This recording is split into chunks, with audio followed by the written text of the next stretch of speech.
The alarm in my chest woke up before the one on my wrist did. I was sitting cross-legged on the cold floor of the archive room, papers scattered around me, when every light in the palace dimmed at once. Not flickered. Dimmed, like the whole building had taken a breath and forgotten how to let it out. My hands went still over the translation tablet. Somewhere above me, through walls that were grown instead of built, I heard something that was not quite sound. A pressure. A silence so complete it pressed against my eardrums like water. My name is Owen Bell, and 6 months ago, I was sent to the Vale Dominion as the lowest-ranked human on the entire diplomatic staff. Nobody expected me to matter. I filed reports. I translated old treaties nobody read anymore. I was, in the words of my supervisor, the human equivalent of furniture that could talk. The war between our two species had ended a year before I arrived, not because we destroyed the vial, but because we simply refused to stop existing. They had expected surrender. Humans do not surrender well. We had bent and cracked and kept walking anyway, and in the end the Vale signed a ceasefire out of something that looked a great deal like exhaustion mixed with fear. I did not understand the Vale. Nobody on my side really did. They were a hive people, insectoid in shape, but far gentler in nature than that word suggests, ruled by queen mothers who could feel the emotions of every child born from them, no matter how far away that child stood. Grief, joy, pain, fear, all of it rippled through something they called the bond, a living current that connected every Vale to the mind of their queen. Humans, they believed, had no bond. To them, we were feral, loose wires, creatures who felt things alone and told no one, and somehow survived it anyway. They found that terrifying. I found it lonely, on their behalf. I had been in the archive for 3 hours that afternoon, cataloging old border agreements, when I heard footsteps too light and too quick to belong to a guard. I looked up and saw her standing in the doorway, half hidden behind the frame, watching me the way children watch something they are not supposed to want to see. Her name was Naira.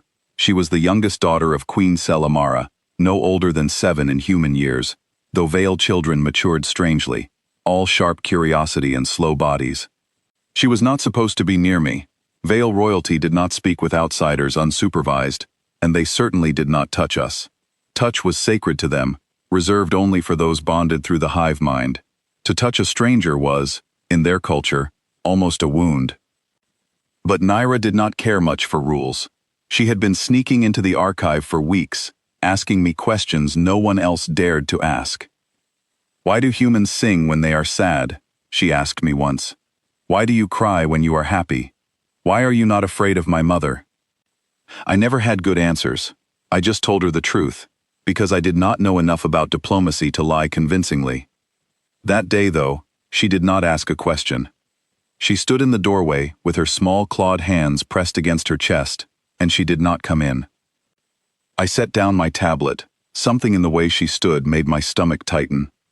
"Naira," I said, "are you all right?" She did not answer. She turned and walked away down the corridor, and after a moment of hesitation, I got up and followed her. I found her 3 turns later, sitting against a curved wall in an unused hallway, her knees pulled to her chest. She was not making a sound. No tears fell that I could see, no shaking shoulders, nothing that looked like human crying. But her whole small body trembled with something held so tightly inside, it looked like it might break her. I sat down beside her, not too close, because I still did not fully understand what was allowed and what was forbidden in this palace. "What happened?" I asked quietly. It took her a long time to speak. When she finally did, her voice was so small I almost missed it. "They told me today," she said, "about my brother, Kayeth. He died at the border, many months ago. They did not tell me then. They said it would disturb the hive. They said children must be protected from grief until the timing is correct." I did not know what to say. I had never lost a sibling, but I understood, in a distant human way, what it felt like to be told your own pain had to wait for someone else's permission. "I am sorry," I said. "That is a terrible thing to carry alone." She looked at me then, her large dark eyes catching the low light of the corridor. "Vale do not cry alone," she said. "We are never alone. The bond carries everything. But no one has held me since I learned. They only watch me from a distance, waiting for the grief to settle, so it does not spread.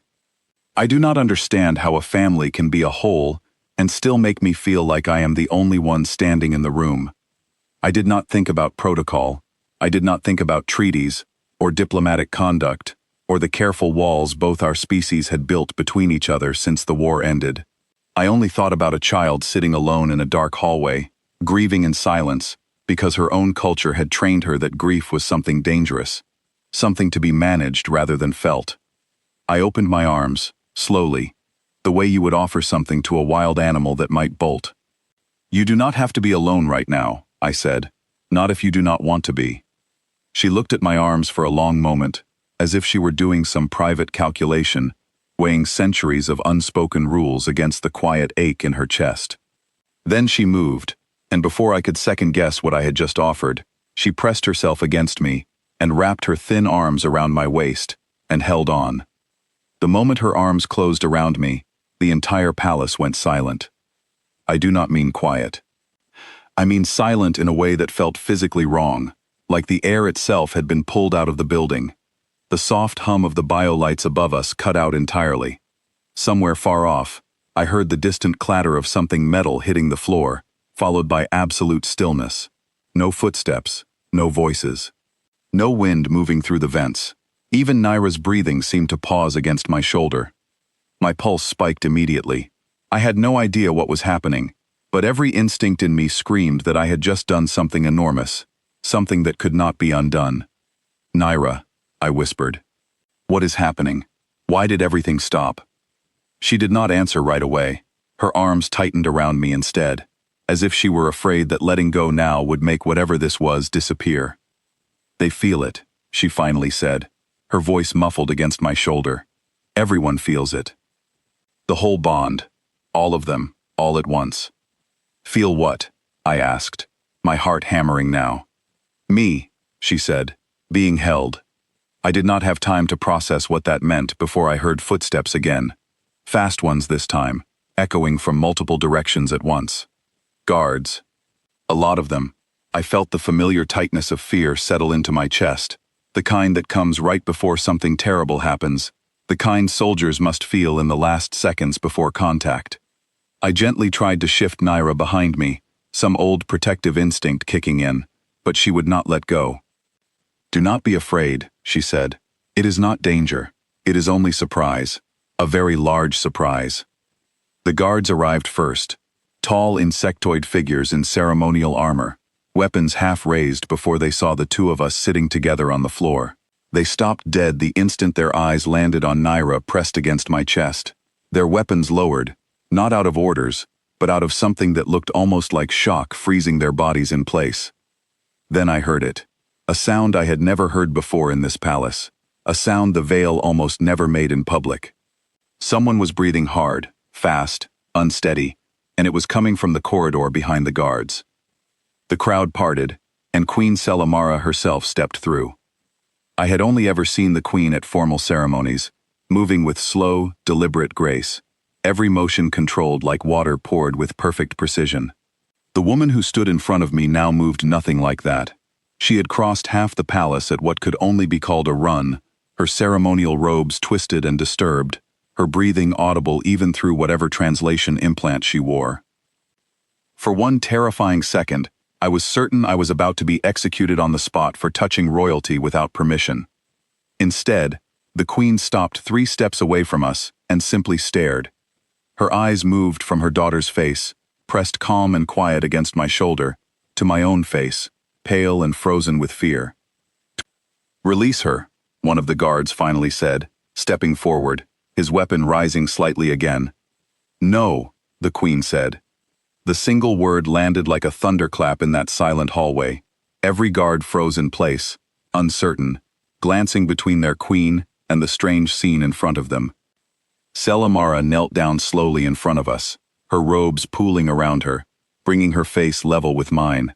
Up close, I could see her eyes were wet, something I had never once witnessed in a veil before. I had been told they did not cry the way humans did. Apparently that was not entirely true. "What did you do?" she asked me, her voice barely above a whisper. I did not know how to answer that in a way that would not get me killed.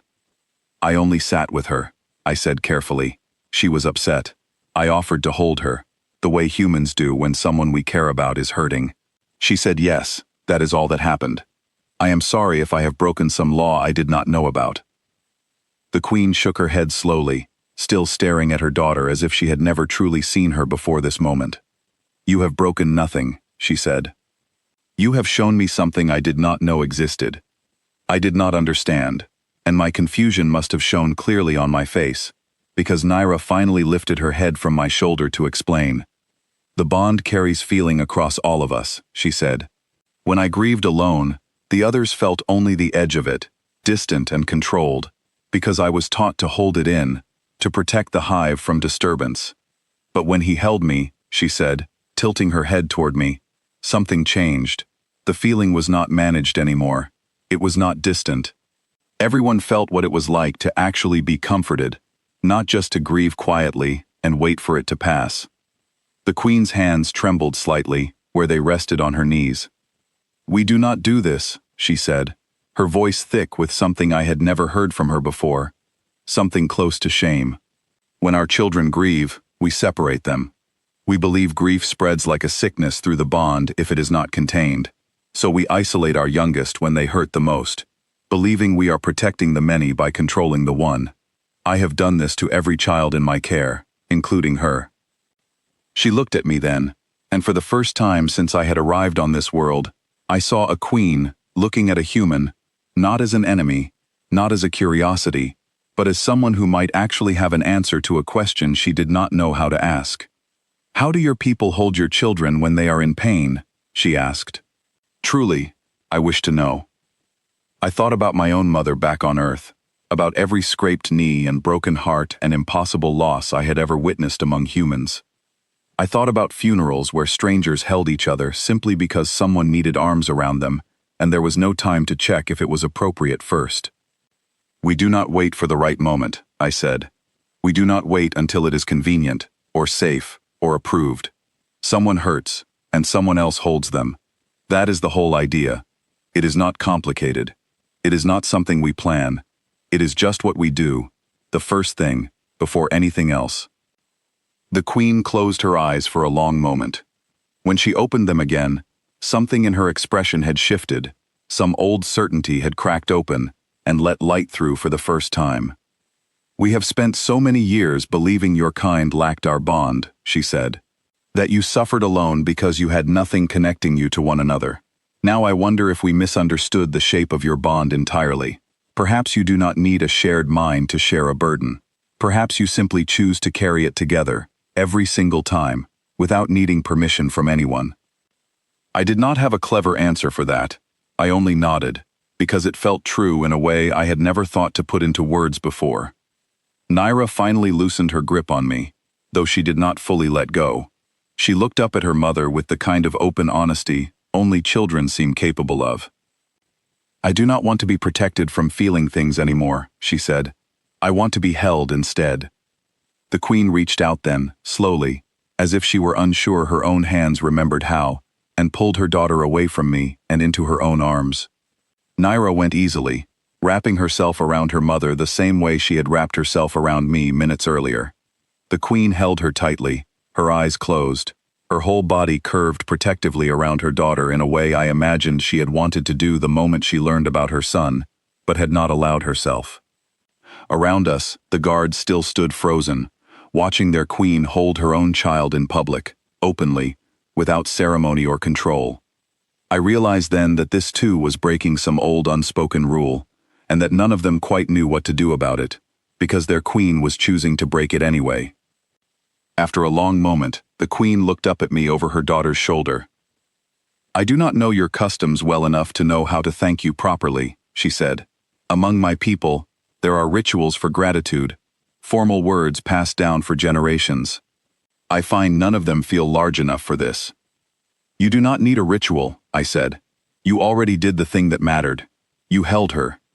The Queen almost smiled then, a strange and unfamiliar expression on a veiled face, but unmistakable all the same. In the weeks that followed, something in the palace shifted in ways no treaty had managed to accomplish. Word of what happened in that hallway spread quietly through the hive, not as an official announcement, but the way truth often spreads among people who share a single mind. Vale parents, for the first time in longer than anyone could remember, began holding their grieving children instead of isolating them. Guards who had once looked at me like a dangerous animal started nodding when I passed in the corridors. Small things, but real ones. The Queen requested formal meetings with me after that, not about trade routes or border agreements, but about grief itself, about how humans handled loss, about why we did not seem to fear closeness the way her people had been taught to. I was hardly qualified to teach anyone about anything, but I told her what I knew, the small human truths passed down through generations of people who had nothing but each other to hold on to during hard times. Naira kept visiting the archive room, though now she came with less secrecy and more permission. She still asked strange, blunt questions, but now sometimes I asked questions back, curious about her people's bond, about what it truly felt like to share your own heart with 1,000 others at once. It sounded exhausting to me. She said the same about our loneliness, and I could not entirely argue with her. I still do not fully understand Vale politics, and I doubt I ever will completely. Their customs run deeper than any report I could file, older than any treaty I could translate. But I understand now why the palace went silent that day. For one impossible moment, an entire species connected through a single living bond felt something all at once that they had never truly allowed themselves to feel before, not from each other, but from a stranger who did not know enough about their rules to be afraid of breaking them. It turned out that humans had been offering comfort freely the whole time, without asking permission first, without needing a bond to tell us when someone was hurting. We simply noticed, and we reached out, because waiting for the right moment had never once brought anyone back or made grief hurt less. A child taught an empire a lesson that no ambassador, no soldier, and no treaty had managed to teach in an entire year of careful diplomacy. Comfort does not need to wait for permission. It does not need a shared mind, or the right timing, or the approval of everyone else in the room. Sometimes it only needs one person willing to open their arms, and another person brave enough to walk into them. I think about that hallway often, the silence that fell over an entire palace in the space of a single hug. I think about a queen kneeling on the floor in robes she never wore outside of ceremony, holding her daughter like she was terrified to ever let go again. I think about how something as small and simple as sitting beside someone in pain turned out to be the thing an entire civilization had been missing all along. I came to this world as the lowest-ranked human on the staff, the one nobody expected to matter. I am still not important in any official sense. I still file reports nobody important reads. But somewhere in that palace, a small girl with dark eyes and too much grief for someone so young still remembers the day she learned that being held did not have to wait for anyone's permission, not even her own. And somewhere in that same palace, a queen who ruled an empire built on a bond older than my entire species, learned that sometimes the smallest, simplest human gestures carry more weight than any ancient tradition ever could. That is why the palace went silent that day. Not because something was broken, because for the first time in longer than anyone could remember, something was finally healed.